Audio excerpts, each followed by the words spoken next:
Hi, this is Dan Wolk, candidate for running for Davis City Council, and this will be a re-election bid for Dan. So, Dan, regarding the Davis City Council, can you please just give us a short description for your qualifications for office? Sure. First of all, I'd like to thank my friends Barack and Michelle for joining me on this interview. I'd say that I have three main qualifications for serving on the City Council. First is that I grew up in this community. I wasn't quite born here, but I've basically been here since I was 1 year old, went away for college and law school. So this community is in my heart, in my soul, and I feel a particular passion about this community.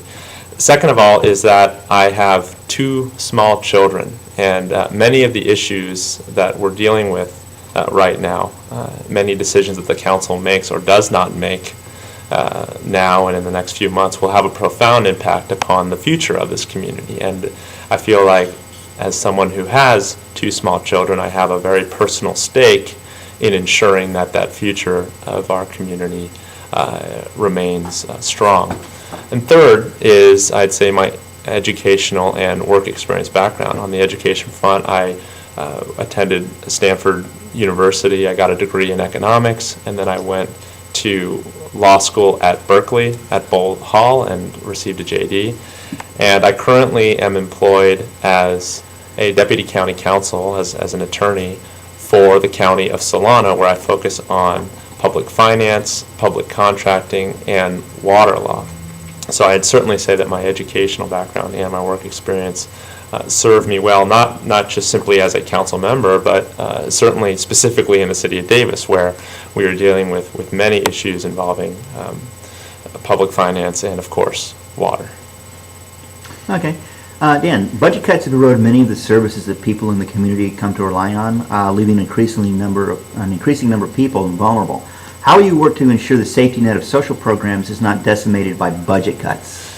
I'm glad you asked this question. I founded the legal clinic of Yolo County, which was a clinic dedicated to providing free legal services to the low-income individuals and families in West Sacramento and in Yolo County in general. And I also was chair of the Davis Social Services Commission.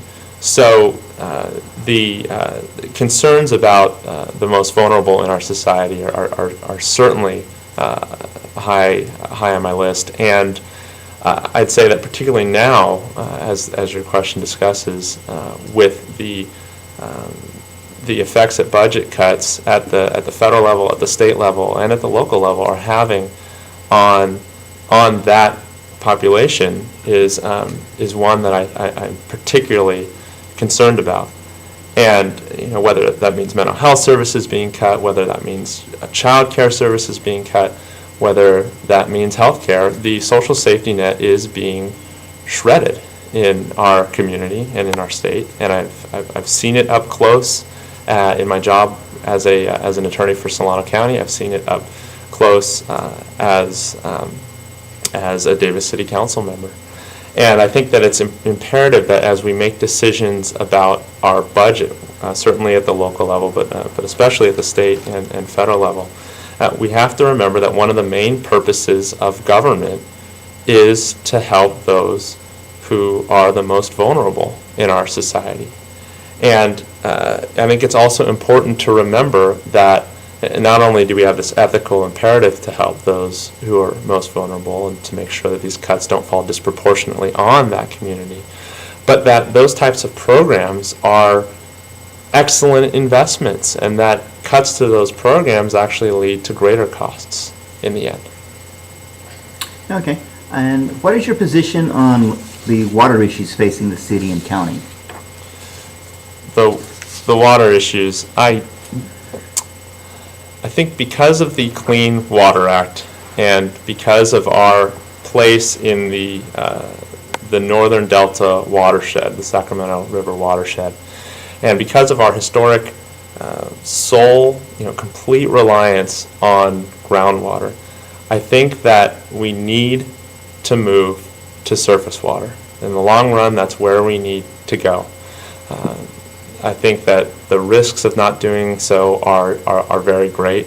I've looked into this issue a great deal. I've talked to many people, and the idea of just remaining on groundwater indefinitely is just unrealistic. So we need to move towards surface water, and I applaud this water project, the joint Davis and Woodland conjunctive use project. I applaud the effort behind it to move towards surface water, and I think that they've gotten excellent water rights as part of that. Just these very wonderful, high priority water rights that are even have higher priority than the state and federal water projects. But I think it's important that as we move towards surface water, that we have to do it in a smart and affordable way.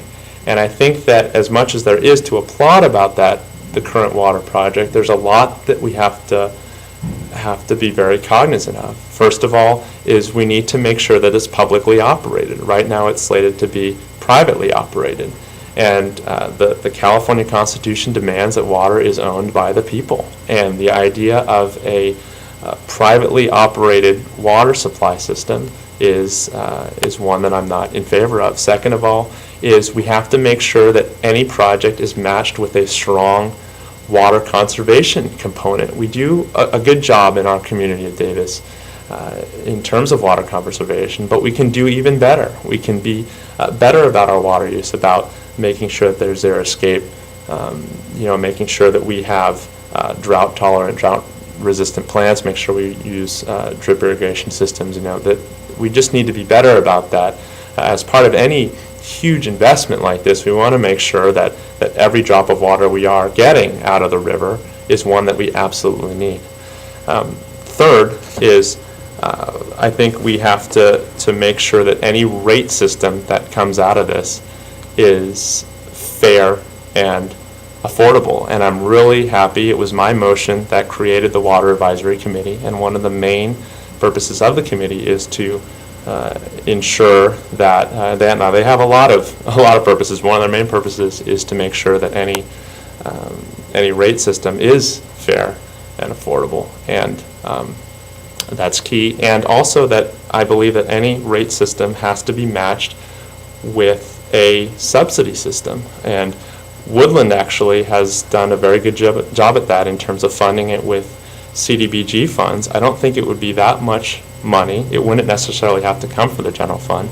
And I think that there's a real good opportunity for Davis to help out those who are low income and otherwise on fixed incomes who are going to be faced with these dramatic rate hikes and would need some help, especially in this economy.